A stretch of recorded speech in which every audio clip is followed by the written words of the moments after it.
Today, the United States stands as one of the most powerful nations on Earth. Its currency dominates global trade. Its military projects strength across oceans. Its culture travels farther than its borders. But power was never guaranteed. In the beginning, there was no empire, no certainty, no destiny written in stone. There were only 13 fragile colonies, pressed between a vast wilderness and an unforgiving sea. And from that narrow strip of land, a revolution would ignite. In the early 17th century, small wooden ships crossed the Atlantic. They carried dreamers, merchants, families fleeing persecution, men chasing fortune. The journey was brutal. Storms tore at sails. Disease spread below deck. Many never reached the shore, yet some did. Jamestown emerged in 1607, clinging to survival. Plymouth followed in 1620, built on faith and desperation. Life in the New World was harsh beyond imagination. Winters killed without mercy. Harvests failed. Conflicts erupted with native tribes. But slowly, settlement by settlement, the coastline changed. Forests were cleared. Fields were planted. Ports were carved into the edge of the continent. Over decades, 13 British colonies took root along the Atlantic. They were loyal to the crown. They flew British flags. They sang British songs. But something subtle was happening. Distance was shaping identity. An ocean separated them from London.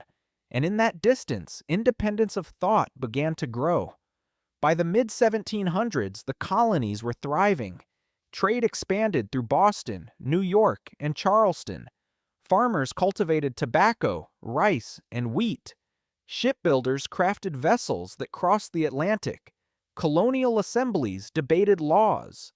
Local leaders made decisions without waiting for permission from Parliament. The colonies were British, but they were no longer entirely dependent.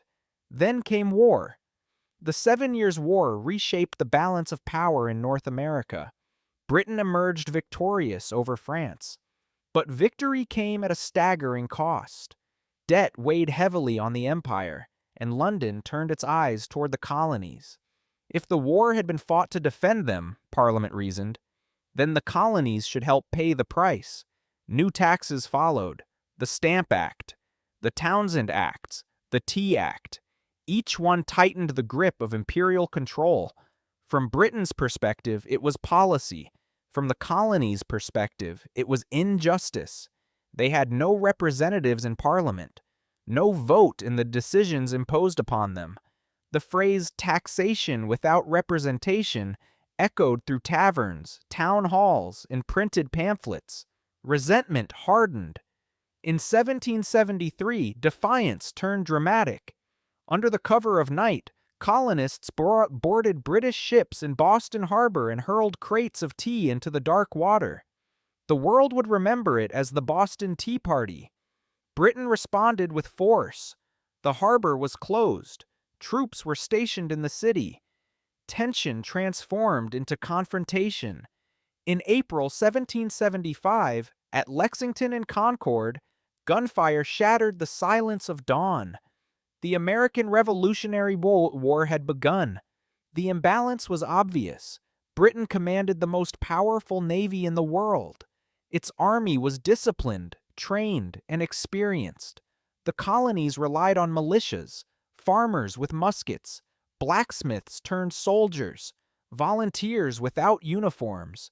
Yet they possessed something Britain could not command: belief. The Continental Army was formed and placed under the leadership of George Washington.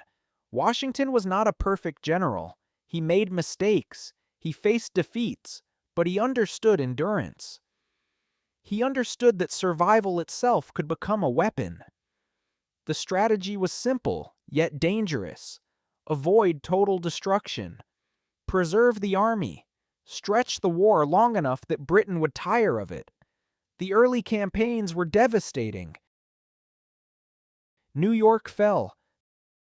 Philadelphia was captured. Supplies ran thin. Morale collapsed.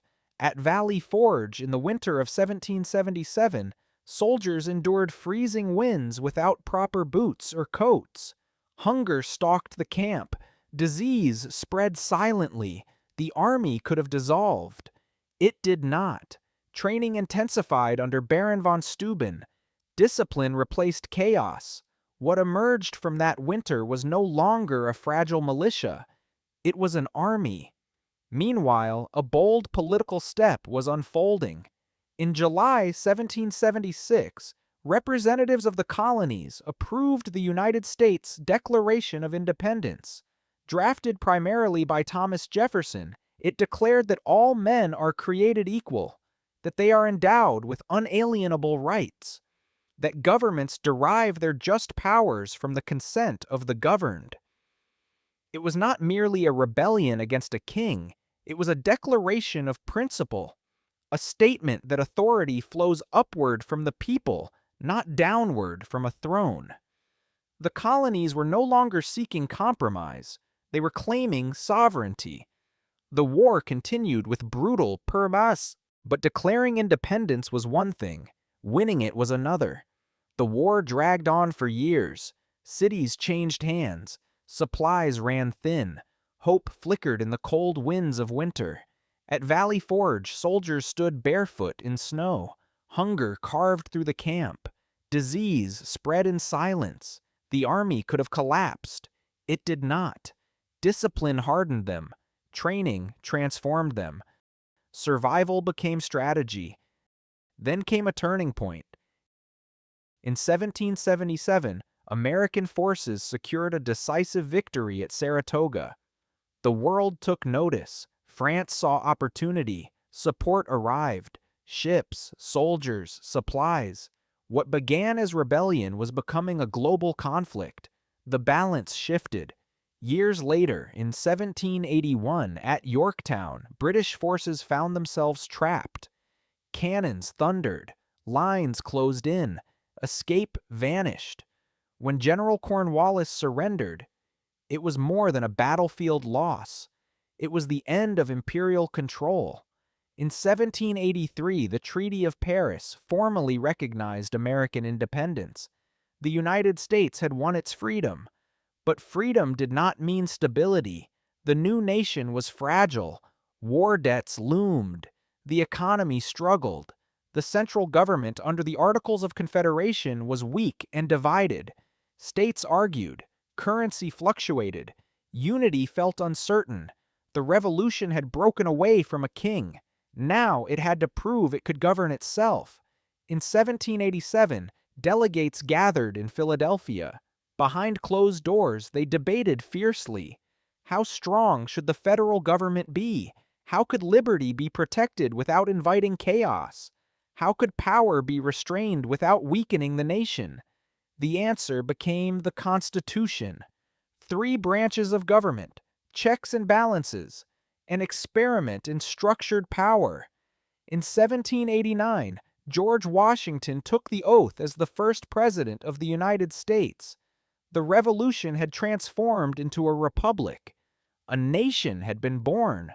But beneath that fragile unity, another fracture was forming, because the same land that spoke of liberty was divided over slavery.